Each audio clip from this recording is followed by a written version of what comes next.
আমরা যারা Facebook use করি আমাদের অনেক বেশি প্রয়োজন হয় সিকিউরিটির।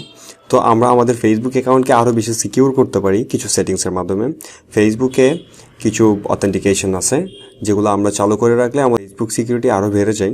সো এই প্রসেসগুলো আমি আপনাদেরকে দেখাবো এবং কিভাবে এটা স্টার্ট করবেন এবং যদি আপনার প্রয়োজন না হয় কীভাবে আপনি স্টপ করবেন সেটাই দেখাবো।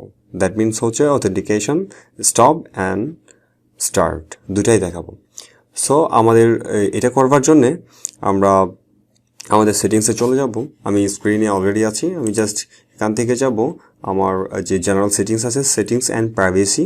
আপনারা মোবাইল থেকে গেলেও সেম এভাবেই যাবেন, সেটিংস অ্যান্ড প্রাইভেসিতে যাবেন, দেন সেটিংসে ক্লিক করবেন।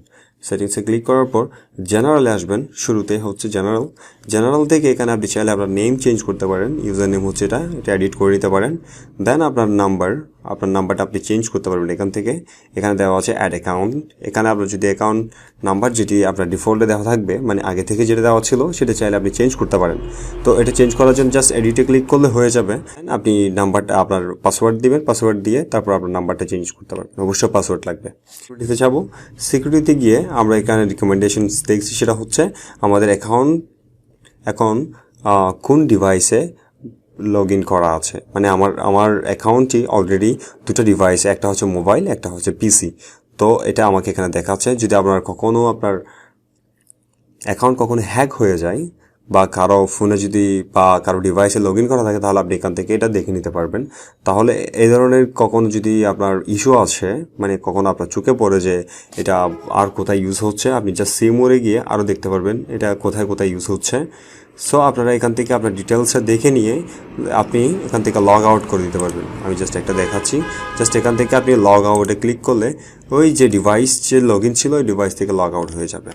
খুব প্রিটি সিম্পল এটা। তো এটা হচ্ছে সিকিউরিটি আরেকটা স্টেপ। তো আমার যে স্টেপটা দেখানোর কথা সেটা হচ্ছে 2 স্টেপ অথেন্টিকেশনস, মানে 2 ফ্যাক্টরস অথেন্টিকেশনস। আমি এটাই দেখাবো।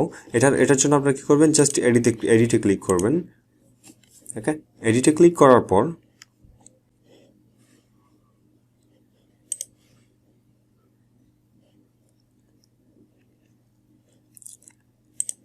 আমি যেহেতু এখানে আমি ইউজ করেছি কোনটা, ট্যাক্স মেসেজ দিয়ে, মানে আমাকে একটি SMS পাঠায়।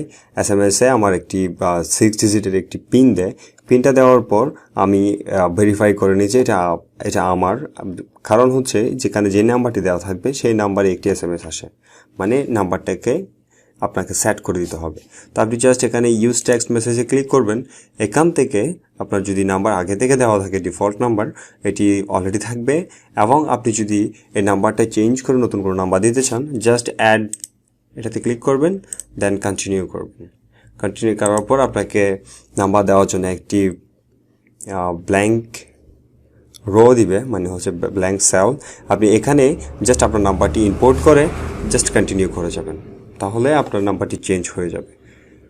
ওকে, এটাতে যদি কোনো হ্যাসেল আসে আপনি অবশ্যই আমাকে কমেন্টে জানাবেন, আমি আপনাকে এটার ব্যাপারে হেল্প করবো। ওকে, সো এটা কন্টিনিউ করার পর জাস্ট স্কিপ হয়ে বের হয়ে যাবেন। যখন আপনি নতুন কোনো ডিভাইসে লগ ইন করবেন তখন আপনাকে বলবে যে ভেরিফিকেশন কোড দিতে। তো আপনি জাস্ট কিছুক্ষণ অপেক্ষা করবেন ভেরিফিকেশন কোডের জন্য। ভেরিফিকেশন কোড যখন আসবে, যে নাম্বার আপনি দিবেন সেই নাম্বারে অবশ্যই ভেরিফিকেশন কোড যাবে। ভেরিফিকেশন কোড যদি কোনো প্রবলেম হয়, যদি আপনার ইন্টারনেট কানেকশন স্লো হয় তাহলে একটু প্রবলেম হবে। সেক্ষেত্রে আপনি রিসেন্ড দিবেন, মানে হচ্ছে এগেইন দিতে বলবে, আপনি রিট্রাই করবেন। ওকে, রিট্রাই করার পর অবশ্যই এসে যাবে। সো আই হোপ আপনাদের ভিডিওটি অবশ্যই ভালো লেগেছে। ভিডিওটি ফ্রেন্ডদের সাথে শেয়ার করবেন। So till then take care, আল্লাহ হাফিজ।